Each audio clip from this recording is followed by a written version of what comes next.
Shalom. Shalom, shalom. Shalom. Selamat berjumpa kembali pada hari ini. Di malam hari ini saya bersama Hendra akan menyampaikan kebenaran firman Tuhan. Saya akan menyampaikan khotbah mengenai satu tema yang berjudul Menang atas keadaan kritis. Saudara terkasih, dalam nama Tuhan Yesus, terlebih dahulu kita berdoa. Mari kita berdoa. Bapa, di dalam nama Tuhan Yesus, pada malam hari ini kami rindu kebenaran firman-Mu membimbing kami. Kebenaran firman-Mu menuntun kami. Karena firman itu adalah terang bagi langkah hidup kami. Kami butuh diterangin oleh firman-Mu sehingga kami tidak hidup di dalam kegelapan. Maka itu Bapak pakai mulut bibir hamba-Mu, biarlah segala pikiran Kristus, hati Kristus yang mengalir lewat pemberitaan firman Tuhan ini, sehingga damai sejahtera, sukacita yang akan mengalir, yang akan membawa damai sejahtera bagi jiwa-jiwa di tempat ini. Dalam nama Tuhan Yesus Bapa, terima kasih Tuhan. Haleluya. Amin.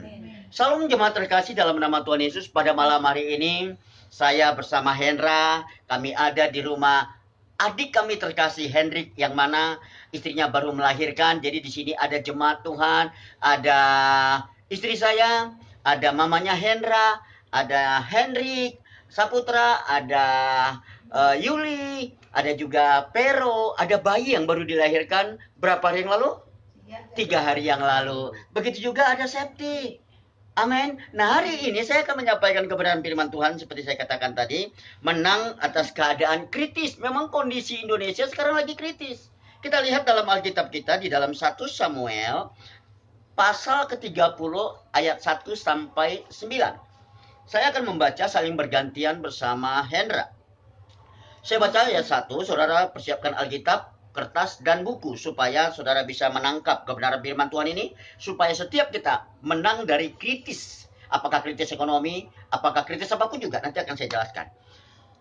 1 Samuel 30 ayat yang pertama saya baca, nanti Hendra ayat kedua, dan kita selesaikan di ayat yang ke-9. Ketika Daud serta orang-orangnya sampai di Ziklag pada hari yang ketiga, orang Amalek telah menyerbu tanah Negeb dan Ziklag. Ziklag telah dikalahkan oleh mereka dan dibakar habis. Ayat 2, perempuan-perempuan dan semua orang yang ada di sana, tua dan muda, telah ditawan. Mereka dengan tidak membunuh seorang pun. Mereka mengiringi sekaliannya, kemudian meneruskan perjalanannya. Ayat ketiga, ketika Daud dan orang-orangnya sampai di kota itu, tampaklah kota itu terbakar habis, dan istri mereka serta anak mereka yang laki-laki dan perempuan telah ditawan. Ayat 4-nya, lalu menangislah Daud dan rakyat yang bersama-sama dengan dia itu dengan nyaring sampai mereka tidak kuat lagi menangis. Juga kedua istri Daud ditawan, yakni Ahinoam, perempuan Israel, dan Abigail, bekas istri Nabal, orang Karmel itu. Ayat 6-nya, dan Daud sangat terjepit karena rakyat mengatakan, hendak pari dia dengan batu. Seluruh rakyat itu telah pedih hati, masing-masing karena anaknya laki-laki dan perempuan. Tetapi Daud menguatkan kepercayaannya kepada Tuhan Allahnya. Lalu Daud memberi perintah kepada Imam Abiatar bin Ahimelek, bawalah epod itu kepadaku. Maka Abiatar membawa epod itu kepada Tuhan, kepada Daud. Ayat 8-nya, kemudian bertanyalah Daud kepada Tuhan. Katanya, haruskah aku mengejar gerombolan itu? Akan dapatkah mereka kususul? Dan ia berfirman kepadanya, kejarlah, sebab sesungguhnya engkau akan dapat menyusul mereka dan melepaskan para tawanan. Ya, sama-sama kita di ayat 9, 1, 2, 3.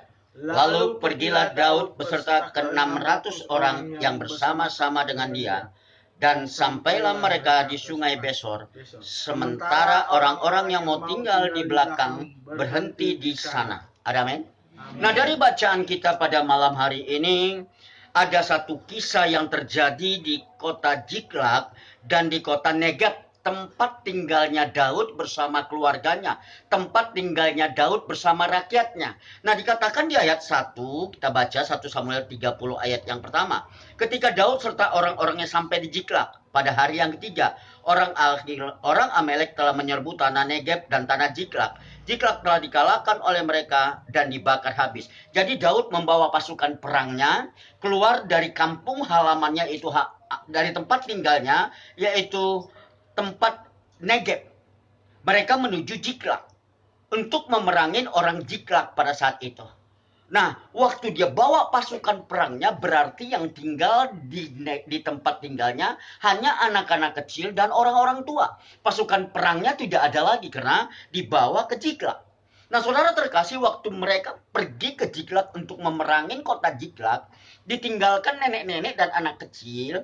Dan kita lihat dikatakan di dalam ayat itu, nah, perempuan di ayat 2, perempuan dan semua orang yang ada di sana, tua muda, telah ditawan mereka dengan tidak membunuh seorang pun.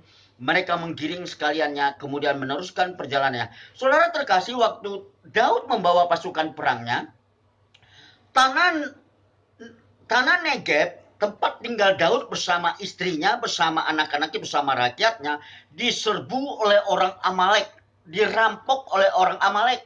Sehingga semua harta kekayaan, ternak-ternaknya, bahkan istri Daud dikatakan di ayat 5, dikatakan juga kedua istri Daud ditawan, yakni Ahinoam, perempuan Israel, dan Abigail, bekas istri Nabal, orang Karmel. Istri Daud, anak-anaknya, rakyatnya semua ditawan, lembunya, sapinya semua ditawan, dan dibawa keluar dari tempat tinggalnya Daud. Saudara terkasih, kita lihat selanjutnya apa yang terjadi.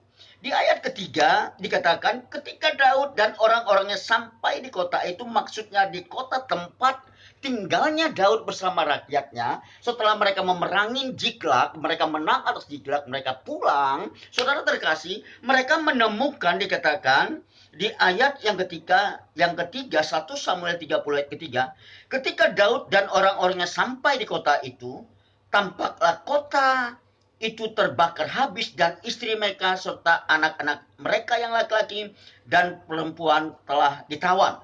Saudara terkasih, harta kekayaan istri, anak-anak Daud, rakyatnya, semua ditahan dan dibawa oleh bangsa Amalek keluar dari tempat itu. Saudara terkasih, mereka menangis melihat kondisi yang ada. Dikatakan lalu menangislah Daud di ayat 4 dan rakyatnya yang bersama-sama dengan dia itu dengan nyaring. Mereka menangis sampai mereka tidak kuat lagi menangis. Saudara pernah nggak mengalami kalau saudara udah nggak kuat lagi menangis karena problem masalah yang Anda hadapi? Apalagi dalam kondisi seperti sekarang ini, begitu banyak kepahitan, kesedihan yang kita alami karena penyebab penyakit virus corona ini. Segalanya telah hilang, harta kekayaan kita hilang, pekerjaan kita hilang. Saya sebagai pedagang nggak bisa dagang karena memang peraturan pemerintah. Tidak boleh mengumpulkan orang. Saudara terkasih dalam nama Yesus, saudara, yang perlu kita ketahui, apapun kondisi kita harus mengerti. Amin. Kita lihat selanjutnya. Dikatakan di ayat yang ke-6. Ya, dikatakan, saya baca 1 Samuel 30 ayat yang ke-6. Dan Daud sangat terjepit karena rakyat mengatakan hendak melempari dia dengan batu. Seluruh rakyat itu telah pedih hati masing-masing karena anaknya laki-laki dan perempuan.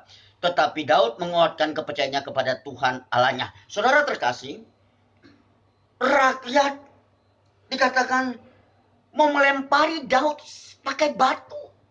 Rakyat pasukan perang Daud yang tadi bersama ke Ziklag bahkan mau melempari Daud pakai batu. Kenapa? Mereka menyalahkan Daud. Kalau Daud tidak membawa pasukan perang, berarti pasukan perang itu bisa membela istri, anak-anaknya, bahkan harta kekayaannya. Tapi Daud disalahkan. Kenapa kau bawa kami ke Ziklag sehingga kami tidak bisa membela anak kami, keluarga kami? Saudara terkasih, dalam kondisi seperti ini jangan kita mencari pembenaran diri untuk menyalahkan orang lain. Memang kondisi Daud pada saat itu sangat terjepit. Karena rakyat sudah tidak percaya lagi kepada dia. Saudara mungkin pernah saudara tidak dipercaya lagi oleh saudara sama siapapun itu. Mungkin saudara nggak pernah lagi dipercayain sama siapapun itu. Saudara perlu tahu, Tuhan tetap percaya kepada saudara. Sekali lagi saya katakan, Tuhan tetap percaya kepada saudara. Bahwa saudara mampu untuk berjalan tetap dalam rancangan Tuhan. Cuman kadang-kala kitanya aja nggak percaya. kalau Tuhan masih percaya kepada kita. Saudara terkasih, kondisi Daud pada saat itu dia kejepit. Dikatakan di ayat ke-6.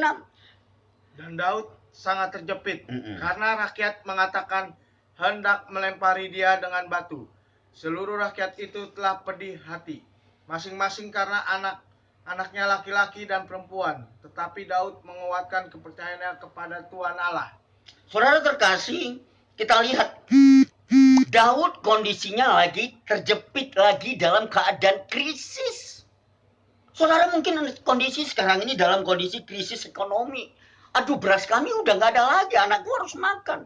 Aduh, gimana ini? Uang kontrakan rumah yang kemarin aja belum bayar, ini udah datang lagi bulan 5. Aduh, bagaimana ini?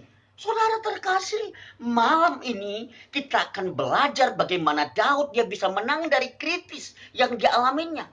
Saudara terkasih, saudara juga bisa menang atas masalah, atas kritis saudara alami. Amin, saudaraku. Maka dari itu, saudara, kita belajar dari kisah yang kita dapatkan di dalam 1 Samuel 30 ayat 1 sampai 9. Tadi sudah kita dengar bagaimana Hendra membaca di ayat 6. Ya, saudara terkasih. Nah, dikatakan akibatnya Daud disalahkan. Bahkan pasukannya hendak melempari Daud pakai batu. Daud sangat terjepit dalam keadaan kritis.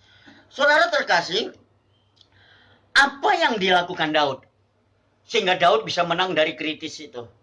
Di endingnya, di cerita endingnya, Daud menang dari kritis itu. Nanti kita akan lihat di ayat-ayat selanjutnya. Saudara terkasih, yang pertama, Daud bisa menang dari kritis masalah yang dihadapinya. Kita lihat di ayat yang ke-6 tadi yang sudah dibacakan Hendra. Boleh dibaca ulang lagi? Boleh, ayat 6. 1 Samuel 30 ayat 6.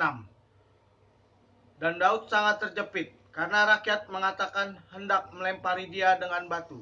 Seluruh rakyat itu telah pedih hati, masing-masing karena anaknya laki-laki dan perempuan. Tetapi Daud menguatkan kepercayaannya kepada Tuhan Allahnya.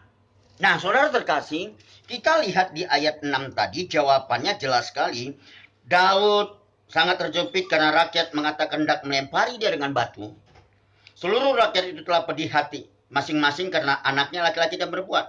Tetapi Daud menguatkan kepercayaannya kepada Tuhan. Jadi poin yang pertama yang dilakukan Daud sehingga dia bisa menang dari kritis kondisi yang kejepit pada saat itu. Daud menguatkan hatinya kepada Tuhan. Saudara saudara terkasih, dalam keadaan kritis seperti ini, apa yang saudara lakukan? Apakah saudara seperti Daud menguatkan hatinya kepada Tuhan? Saudara, Daud percaya kalau pertolongan Tuhan itu nggak pernah terlambat. Itu imannya yang dia akini. Coba kita lihat. Boleh baca Hendra? Mazmur 43 ayat yang ke-5.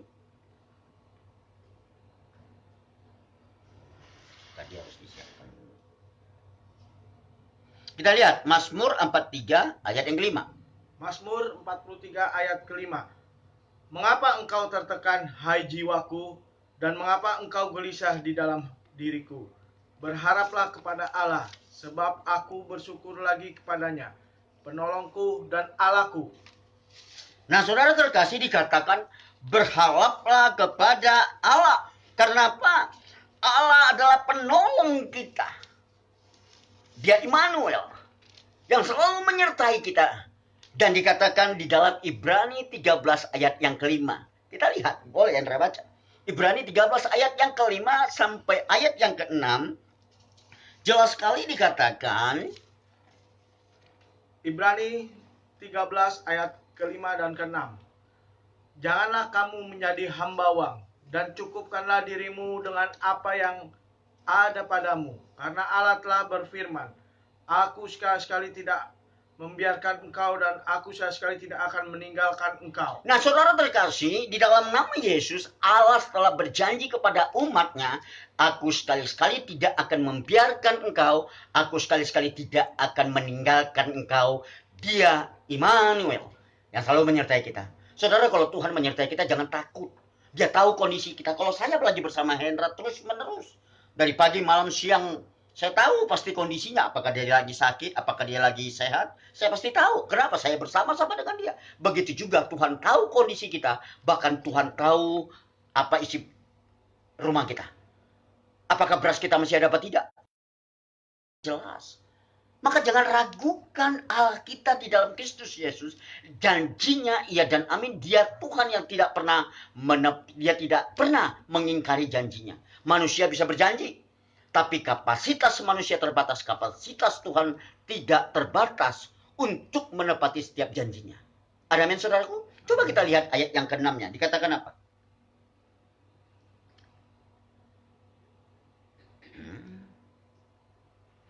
Ibrani 13 ayat yang ke-6 kita buka.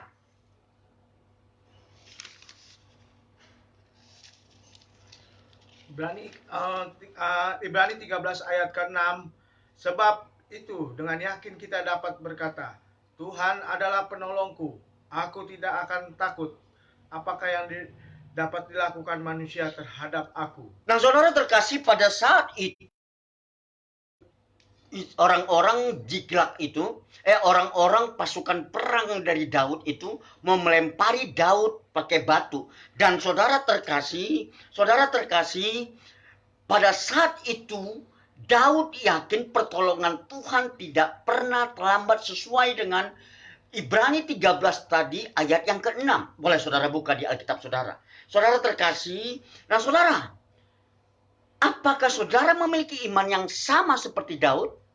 Nah saudara terkasih, marilah kita memiliki iman yang sama seperti Daud. Karena apa? Boleh baca Mazmur 46 ayat 2. Mazmur 46 ayat 2 berkata, Allah itu bagi kita tempat perlindungan dan kekuatan.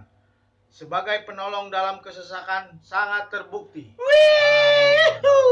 Amin saudaraku. Amin. Sangat terbukti Allah kita sebagai penolong. Dia tidak pernah terlambat datang menolong kita. Haleluya. Nah, itu Allah kita. Makanya saya tetap sukacita. Karena Allah kita, dia tetap menepati setiap janji yang sudah dinyatakannya. Tinggal kitanya bagaimana. Ada amin saudaraku? Nah saudara, yang kedua, poin yang kedua, coba kita baca di ayat yang ke-8. Hendra baca ayat yang ke-8. 1 Samuel 30 ayat yang ke-8.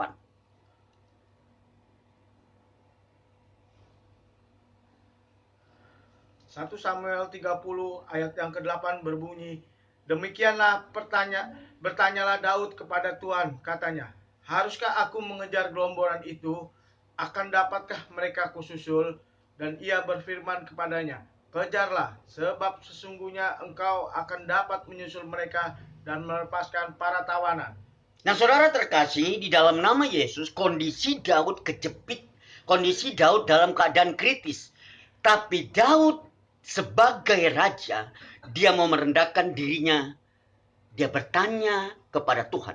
Artinya, sebelum Daud mengambil satu keputusan, sebelum Daud mengambil satu tindakan, dia lebih dahulu merendahkan diri, dia berdoa kepada Tuhan, bertanya kepada Tuhan, haruskah aku mengejar mereka?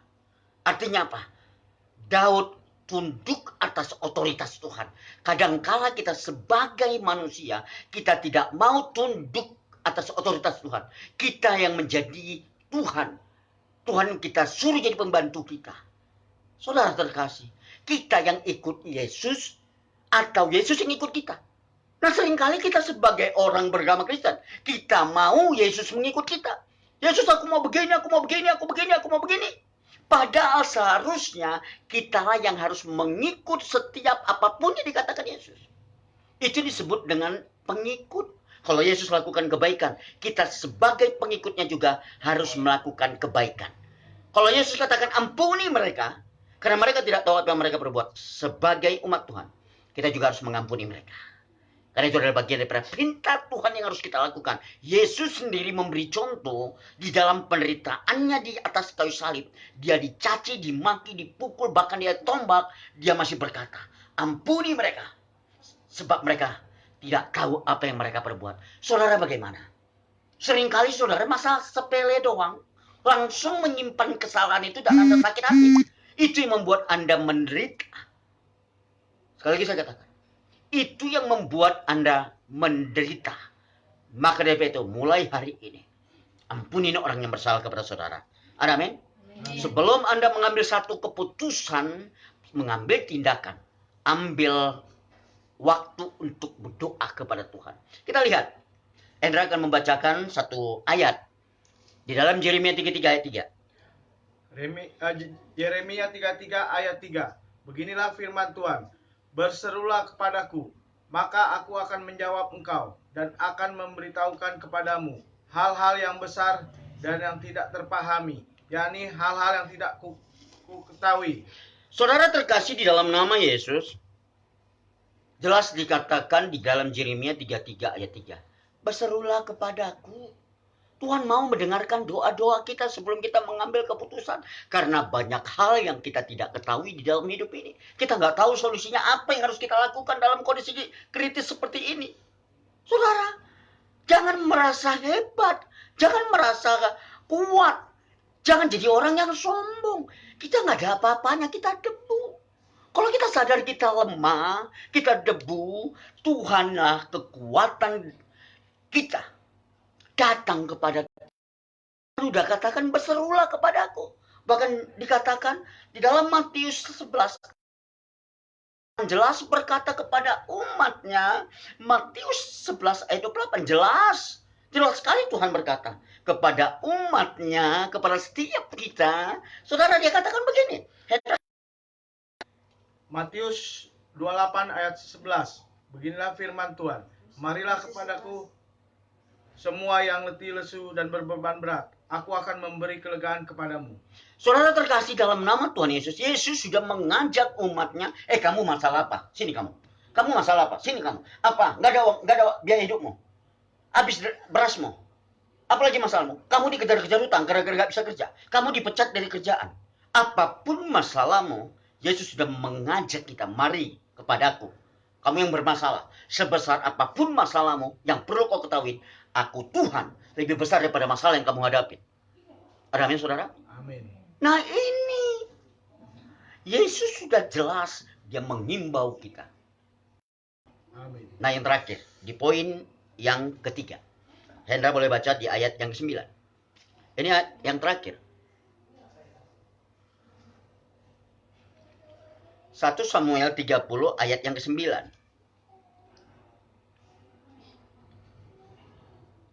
1 Samuel 30 ayat 9. Beginilah firman Tuhan. Lalu pergilah Daud berserta ke-600 orang yang bersama-sama dengan dia. Dan sampailah mereka ke sungai Besor. Sementara orang-orang yang mau tinggal di belakang berhenti di sana. Nah saudara terkasih dalam nama Yesus. Nah waktu Daud bertanya kepada Tuhan, haruskah kejar mereka? Itu sikap merendahkan diri. Dan Daud menunggu jawaban Tuhan. Jawaban Tuhan apa? Kejarlah mereka. Dan mereka akan kau tangkap. Apa yang dilakukan Daud? Poin yang ketiga supaya kita menang dari kritis. Masalah yang kita hadapin. Apapun masalah yang kita hadapin. Taat kepada Tuhan. Halo? Sekali lagi saya katakan. Poin yang ketiga. Supaya kita menang dari kritis apapun yang kita hadapin. Taat atas setiap perintah Tuhan. Nah saudara terkasih dalam nama Tuhan Yesus. Saudara, kalau kita taat kepada Tuhan, maka janji-janji Tuhan akan digenapi kepada kita. Coba kita lihat seorang hamba Tuhan yang sangat sungguh luar biasa. Kita baca, Hendra yang baca, di dalam 1 Raja-Raja 17, ayat kedua sampai ayat yang keempat. 1 Raja-Raja 17 ayat kedua sampai keempat. Beginilah firman Tuhan. Kemudian datanglah firman Tuhan kepadanya. Pergilah dari sini, berjalanlah ke timur, dan bersembunyilah di tepi sungai Kerit, di sebelah timur sungai Yordan. Engkau dapat minum dari sungai itu, dan burung-burung gagak telah kuperintahkan untuk memberi makan engkau di sana. Saudara terkasih, dalam ayat 2 Tuhan memerintahkan Nabi Elia supaya Nabi Elia pergi ke sungai Kerit. Saudara terkasih, apa yang dilakukan Elia? Yang dilakukan. Tapi saudara terkasih, waktu Tuhan memberi perintah kepada Elia, terlebih dahulu Tuhan telah memerintahkan burung gagak untuk memberi. Kita diciptakan manusia di hari keberapa? manusia diciptakan di hari ke-6. Pertama, Tuhan menciptakan langit dan bumi. Lalu hari kedua, hari ketiga, hari keempat, hari kelima, diciptakanlah isi bumi. Setelah isi bumi diciptakan, baru manusia diciptakan. Dan manusia, kalau kita diciptakan di hari keempat, modar kita semua. Tuhan tahu, dia ciptakan dulu makanan yang kita butuhkan, baru dia ciptakan manusia. Sehingga kita tidak kelaparan di bumi ini. Tapi kita hidup dalam kesulitan karena dosa dan pelanggaran kita. Amin. Taat aja. Seperti Elia, dia taat atas perintah Tuhan.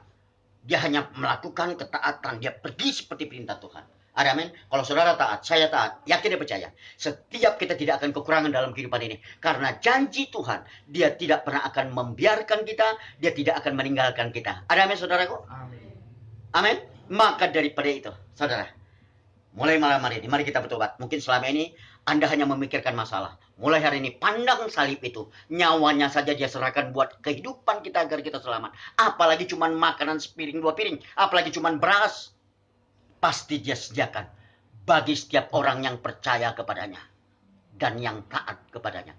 Kesimpulannya, poin yang pertama tadi supaya kita bisa menang kritis dari masalah yang kita hadapin. Yang pertama, kita harus menerima iman kita bahwa janji Tuhan akan digenapi dalam hidup kita. Yang kedua, sebelum kita mengambil satu keputusan, lebih baik kita merendahkan diri, bertanya kepada Tuhan. Seperti poin 130, 1 Samuel 30, ayat yang ke-8. Kita bertanya kepada Tuhan. Dan yang ketiga, yang terakhir, kita taat atas perintah Tuhan. Mari kita berdoa. Bapa, di dalam nama Tuhan Yesus, kami telah mendengarkan kebenaran firman-Mu. Kebenaran firman-Mu adalah kekuatan Allah yang menyelamatkan. Kami yakin dan percaya. Keselamatan daripada Tuhan turun atas kami. Karena Engkaulah kekuatan kami. Engkau gunung batu kami. Engkau perisai dalam hidup kami. Kami tahu Engkau mengasihi kami. Dalam nama Yesus Bapa, berkati bangsa ini. Berkati jemaat-Mu yang telah mendengarkan kebenaran firman ini. Agar setiap kami mengalami pemulihan. Menang dari kritis masalah apapun yang kami hadapi. Karena Yesus kami lebih besar daripada masalah apapun yang kami hadapi. Kami imanin itu. Kami yakinin itu. Di dalam nama Yesus. Saudara terkasih, berdoa untuk bangsa Indonesia ini.